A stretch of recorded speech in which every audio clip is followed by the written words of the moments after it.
¿Qué tal mis queridos guerreros y guerreras? ¿Cómo están? Espero que muy bien. El día de hoy les tengo una sorpresa increíble. Voy a tener una entrevista con uno de los autores e historiadores más prominentes en el tema del Japón feudal, de la guerra del Japón feudal. Y también es un excelente autor. Vamos a recomendar uno de sus libros aquí. Se llama Antoy Cummins. Antes de comenzar y de presentar al señor Cummins, quiero recomendarles uno de sus libros que está en español. Se llama La búsqueda del ninja y aquí abajo en la descripción del video van a poder encontrar ese libro, dónde comprarlo. Es un libro que estoy seguro que les va a encantar, sobre todo ahora que escuchen al señor Cummins hablar más adelante de toda su historia. Van a darse cuenta del valor real que tiene este libro.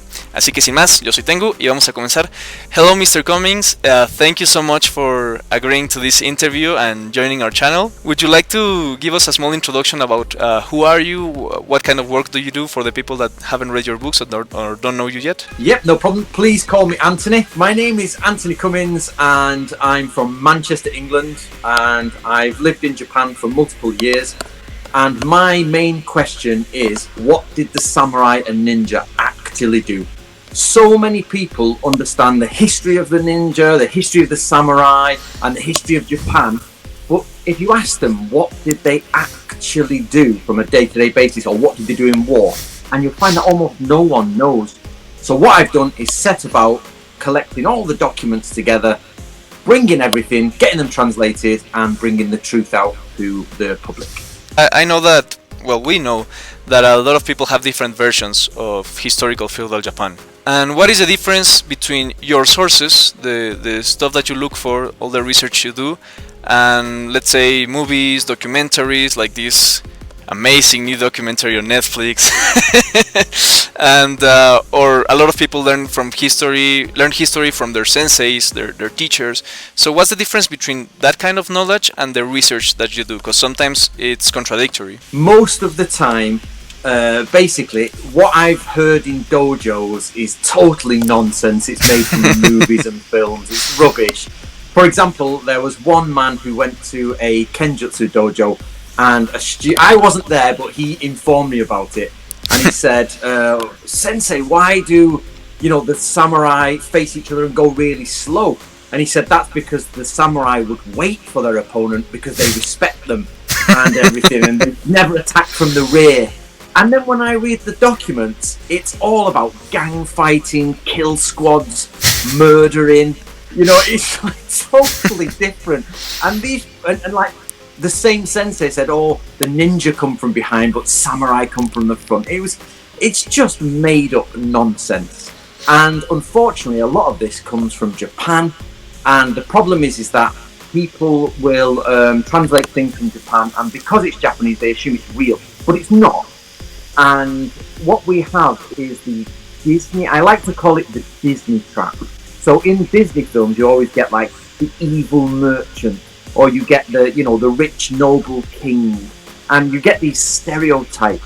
And unfortunately, the samurai or samurai history is totally covered with a stereotype that is just not true. Yeah, I agree with you. There's these stereotypes, or sometimes actually even archetypes, right? A lot of people comparing the samurai to the medieval knights and other kind of castes of warriors. And on that topic, I would like to address the famed Bushido code. You're talking about how the samurai actually perform war, and we have seen on different films and movies, or even anime or books, sometimes even we have read about the samurai being these honorable warriors, which I guess they were honorable in their own in a different kind of way. Like you say, they wait for the enemy, they only use a katana, they never attack from the back, they never disrespect the enemy. This very archetypical knight figure. And a lot of times I get asked a lot about the code of Bushido, this supposed code that the samurai practice, the samurai respected, and that they used to live by. What is your opinion about Bushido? Was it actually a code that the samurai lived by, word by word, or was it something different? Right, it's bizarre you should ask that. I'm at the moment, my new book, which will be out in 2022, I think, February, is actually going to be called The Book of Bushido, and it's one of my biggest books that I've written. So I've just finished a massive research project on Bushido, And there's some points here that people don't quite get right. And the biggest myth is that Bushido started in the early 1600s or the late 1500s, and it was a code used by the samurai only after the warring period, only after the Sengoku period. But actually what you find is the word is much older, but it is called Mononofu no Michi, which is the same ideograms, means way of the warrior. Right. And actually, the reason we see a shift in Bushido is because in the 1600s is because the Tokugawa government take over and they solidify Japan. Nobody's allowed to move, and suddenly they have to put a lot of new laws in place. So before the Tokugawa, you have a lot of Buddhist views, but after or during the Tokugawa reign, there's lots of Confucianist views. So suddenly you get Confucian values, you know, honor your master, honor your father, and all of this sort of typical Bushido becomes evident because of Confucianism.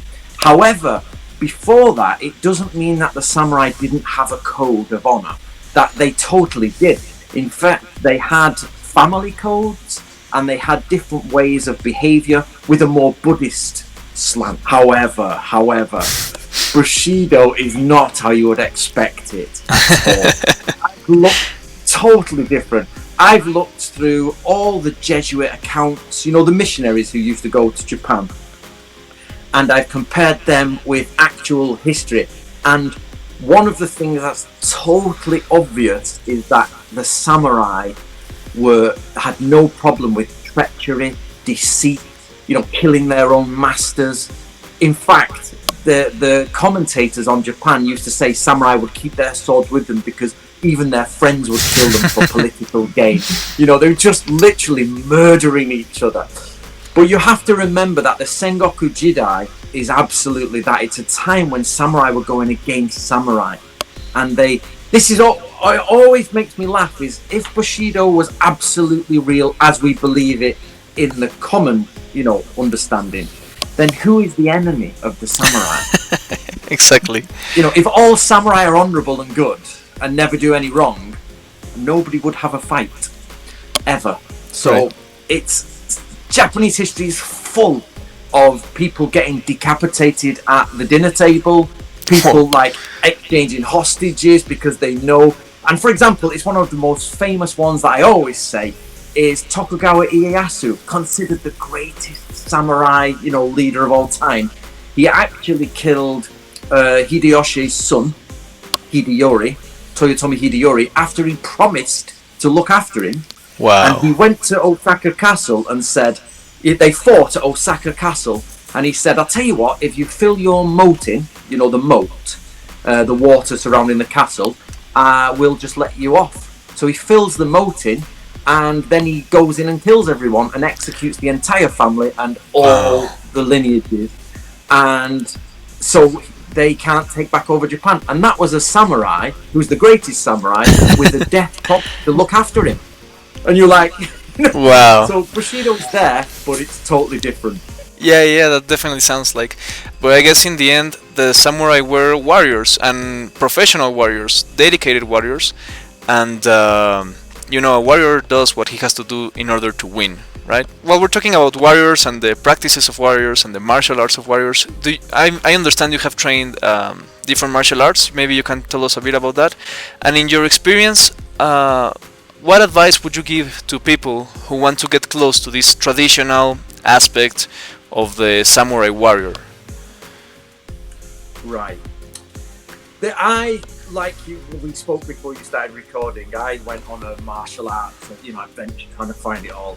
And when I left university, I was training under a Shidoshi in the Budokan. I'd done karate, I'd done all that. And I went to train with ninjas and all of this. During my martial arts journey, if you like, it just became totally obvious that what is traditional martial arts is totally different to historical martial arts. So Aikido, Aikijutsu, Kendo, you know, even Judo, and then of course Brazilian Brazilian Jiu-Jitsu. Everybody calls it Brazilian Jiu-Jitsu. It's actually Japanese Jiu-Jitsu. Yeah. But it's just from a branch that came before 1945. They were in Brazil, weren't they? Before the war, if I remember rightly. So they were not after the war in Japan. Martial arts changed. Aikido became popular, and the idea of killing and being like a samurai was seen as really negative in post-war Japan. So they made everything peaceful. So basically, I think there are almost no traditions out there that truly represent martial arts that the samurai did. I'm not saying they're not correct, but I know a lot of people are going to be angry at that statement. But like Natori Ryu, and we've got Taisha Ryu, I'm doing a project with them, and you get all these different schools that actually do have the keys and the secrets to how the samurai used to fight, but I think they've changed that much that they're probably too far away from the historical fighting. And maybe, the HEMA martial arts, the historical European martial arts, are probably the closest that people get to traditional fighting, and that should be done for Japan. I mean, I like to be an optimist where possible. So I believe right now people, generally speaking, at least in the people I know and in people in my country, the people I talk to about these kind of topics, they are not very interested in the real aspect. They don't feel so passionate about the real historical aspect, and they feel more passionate about the fantasy, I guess I could call it, or traditional or culturally changed aspect of the martial arts they're practicing. So I think that, for example, people like you've done a great job of communicating these kind of things, because I believe people would be able to feel passionate about the real aspect of the samurai and their different martial arts if they knew more about it. What is your opinion on the state of martial arts, like we said, Bujinkan, Ninjutsu, Aikido, or all those traditional martial arts in Japan? How close do you think they are to the reality of historical martial arts? And do you think they should change something, or they would benefit from changing something? Basically, we have to start with what are people's intention. So I think Aikido, Aikijutsu, Judo, they're all brilliant. If you're getting out, you're getting some exercise, you're becoming supple and stretching, and you're having fun with friends, and yes, it's very nice. So your question is, how can they get closer to the real thing? Yeah, or if they even should, or because probably they should just call it like LARPing or ninja LARPing or something like that, and go on their way. Or maybe they should change their ways and get closer to traditional. Right. I personally think we should totally restart martial arts. Japanese martial arts. This is what everybody gets wrong. I come along and say this is wrong. It doesn't mean you have to throw everything away and forget it. So the locks in Aikido, the throws, Judo, all excellent stuff, but you wouldn't quite do it the way they do it there. Do you know what I mean? Exactly. My favorite document by far is Miyamoto Musashi and Gorin no Sho. I've done a video called the Musashi Paradox, so let me explain that. Musashi, writing in about 1645, 1643, somewhere around there, he says that the samurai of his day are totally wrong. And he's travelled most of Japan, and he's fought with many people, and they have no idea what they're doing, and they are not historically correct. Wow. Even though we're talking about 1600. And everybody totally ignores the fact that Miyamoto Musashi says that samurai martial arts have changed so much that they're no longer real. Right. So what we find there is, do you believe Musashi? If you do, then Katori Ryu, Kashima Ryu, all of these schools are wrong. If you don't believe him, then of course, you can't like Musashi. Right. So the question for the viewers is, do you like Musashi and you like Gorin no Sho? If so, how do you explain his point? The reality of martial arts in samurai times was very brutal, very fast. We find lots of tactics and tricks. So, for example, you find the idea of, in Natori Ryu, the school I brought back, my favourite thing is kill squads. They say if somebody's very hard to kill, you take three people. One of them faces off, one of them goes from the rear, and the other one defends this circle to keep anybody else at bay.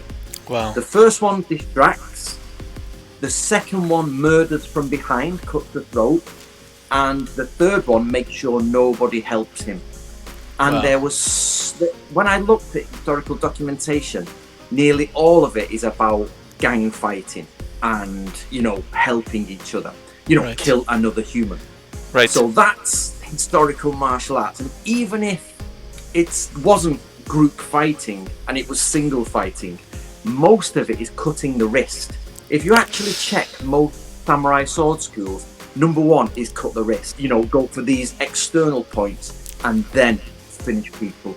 And you actually decapitate them alive as well. This idea of samurai stand there and, you know, they're sort of like ready. Actually, the way that the documents say is that you grapple, you go into a grapple, you pin someone, you put your foot on the back of their arm, you lift up their helmet, you cut out their throat, and then as they're still alive, you saw off their head and remove it.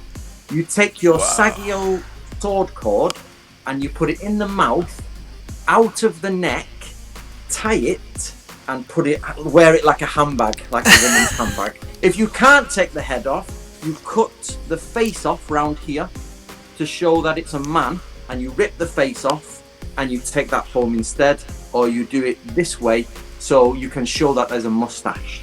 I've had an Aikido practitioner put a lock on me, and they're amazing at locks, like literally amazing.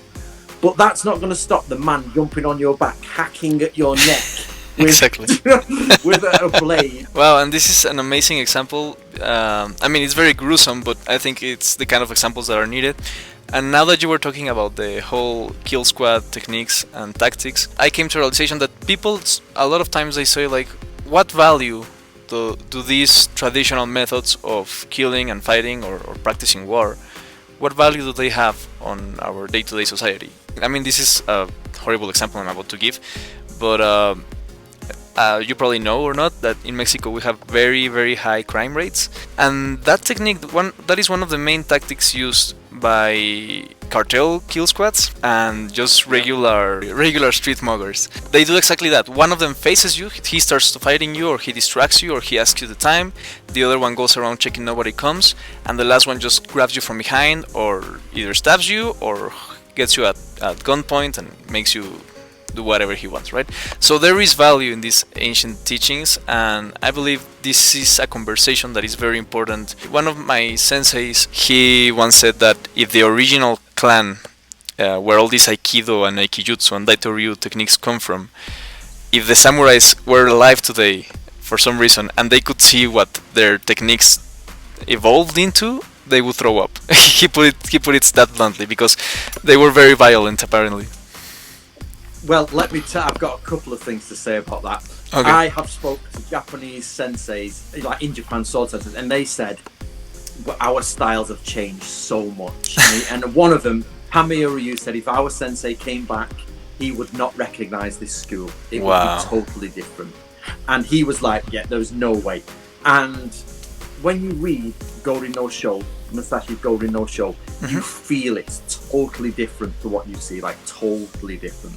I actually use the Mexican cartels as my example of samurai warlords. And so for your viewers, if you're in Mexico, if you want to understand Japan under the samurai, you already live in it. Warlords in their own fortified places, with their own personal armies, with no real justice beyond what they consider to be their own justice, fighting with each other, and then murdering people and extorting people.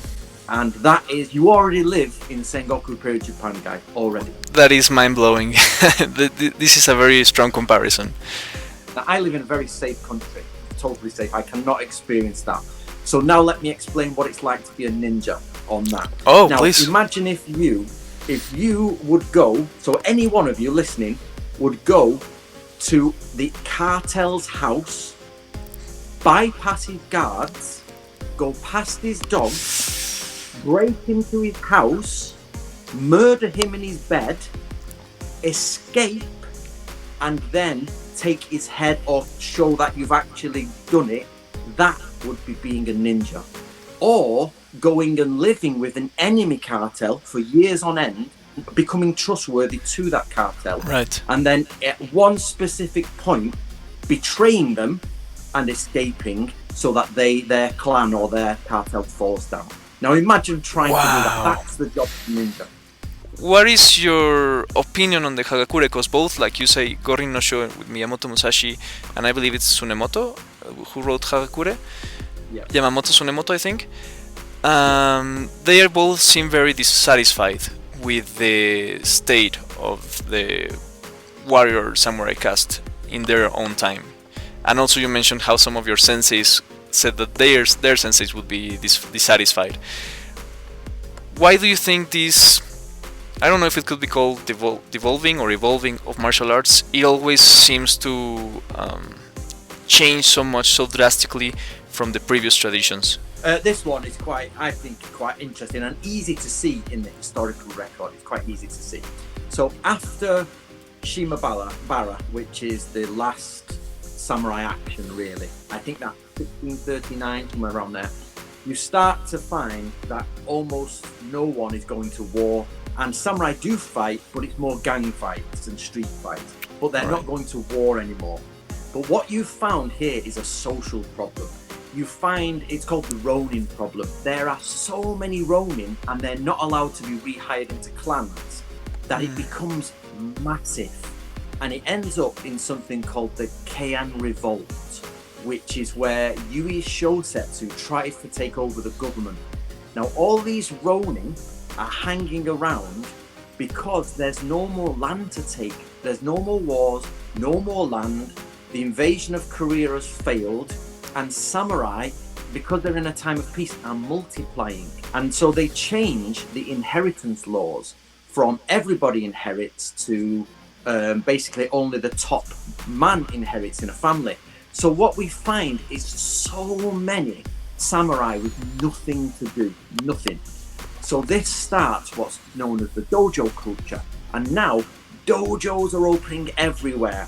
Right. And before this, warfare is more important. Like studying warfare is very, very important.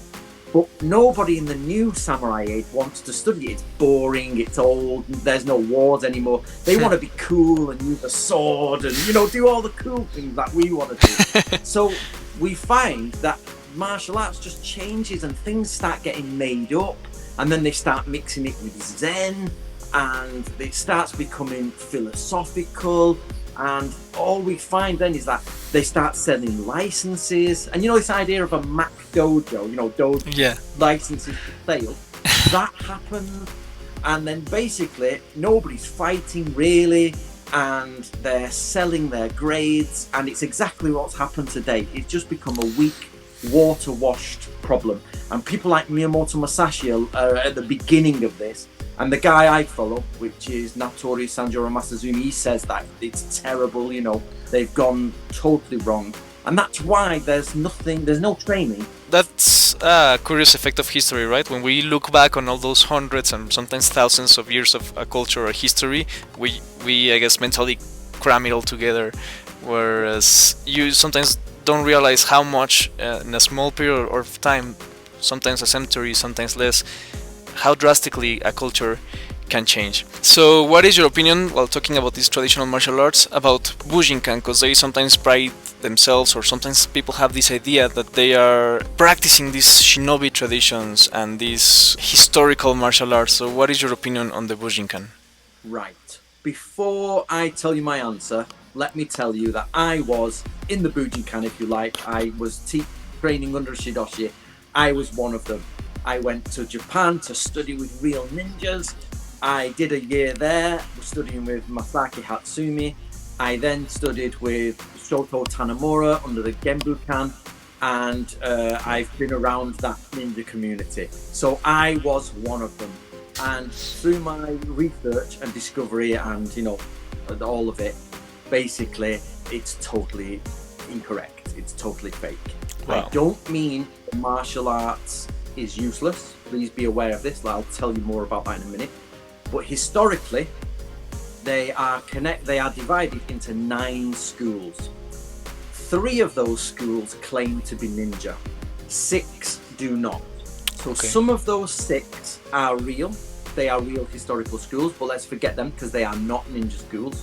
But the 3 ninja schools do not exist anywhere in history, and there is no such thing as a ninja martial art. By that I mean ninja hand-to-hand combat with swords, bows, shuriken, anything. There is no evidence whatsoever. In fact, the evidence shows us that there is no special hand-to-hand combat martial arts for the Budokan. Is it a good martial art? That's your choice. I personally think with the Budokan, if you get a good teacher who's really a good, fighter, it's a good martial art. But I've seen many Budokan teachers who are terrible fighters. So I think it's a little bit make it up, and if you're any good, you're good. If you're not, you're not. That is very important for people to know, because like we said at the beginning, sometimes a student's whole understanding of history and their tradition comes from what their sensei tells them or their teacher tells them. So these kind of insights are very important for students of modern day traditional martial arts.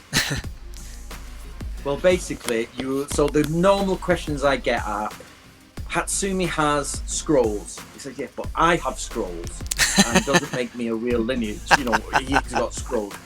The scrolls he shows are either not from his school, they're just scrolls he's collected, or the scrolls that he has from his school were written by Takamatsu sensei. So they are no later than the 1950s or 1960s. There is no evidence anywhere of any form of connection to the Kagakure or any of their other ninja schools before the 1950s. None. And I have searched and they have searched, and there's just none. And in Japan as well, it is deemed as incorrect history. It is not deemed as correct. Even when it came out, Fujita Seiko, a researcher on Japan, who also claimed he was the last ninja, which was also a lie. Okay. He even said he's no idea what this man is doing with martial arts. This is not a martial art. What's he doing with Takamatsu? So, my message to the Budokan people is, please remember I was in the Budokan, so I'm not just out to destroy the Budokan. I had to come to terms with all my understanding was wrong. And I've spent over 12 years now trying to understand the true history of the ninja by being the only man in the world to travel and dig out all the ninja documents and put them together. Even the Japanese only have just started this. And a professor in Japan, who I won't name just for, politeness, said I was better than all of them and knew more than all of them. And that was one of the best compliments I've ever had. So if you can trust anything, trust me, there is no evidence for it anywhere. When the evidence appears, or if the evidence appears, I'll be the first one to go with it. Of course. Well, yeah, it's true. As I follow you for a few years now, I know that you have researched a lot, traveled a lot, talked to a lot of people, and I really applaud and admire that amazing work you have done. That workload must be very rough on one person to do the whole thing, but I admire that a lot. Thank you. One last question. Where can people who want to learn more about your work and these kinds of topics and this samurai history or Natori Ryu, can you tell us, those who want to find you and follow you, where they can find this information? Oh, by the way, I also made the announcement for the book. I want to remember everybody that the book that I announced at the beginning, the link is in the description below of this video, how to buy it. Right, okay. I would love all your viewers to help me, basically. I understand, so my personal message to the viewers, I understand that what I say can be disappointing because you've put years of effort into your martial arts, but you don't have to waste that. You don't have to waste it all. You just have to add to it. Of course, I've only got one Spanish book out at the moment, but I think my publisher is doing more, so keep an eye out. In the links to the description, hopefully you will find a link to my Natori my Natori YouTube site in Spanish. It's only a small YouTube channel, but we have a Spanish speaker who started to, build up a profile of Natori in Spanish. So please check that. And of course, my website will be there, and you can see all the downloads. But if you speak English or you can understand my English, please come over to my YouTube channel and or look up the Book of Samurai series, which is the historical the translation of the historical documents for Natori Ryu. Amazing. Well, once again, thank you so much for coming here, Anthony. I hope I know a lot of people will benefit from this kind of interview and getting to know your work. And is there anything else you want to add? Basically, what we need to do as a group is to bring the reality of samurai warfare back. If you remember 100 years ago, like the Victorians would love the idea of the dragon and the knights and the castle and the maiden, and we've got rid of that image now. That's gone. We need to do the same with the samurai, so please help me re-change the image of the samurai. Alright, amazing. Well, thank you, Anthony. Y para todas las personas que vieron este video, ya saben, los links están aquí abajo en la descripción del video. Por favor, vayan a checarlos. Yo estoy seguro de que les va a encantar, les va a interesar muchísimo. Y no olviden seguir a Anthony. También voy a poner enlaces a su canal aquí abajo en la descripción del video. Los quiero mucho, saludos y hasta la próxima.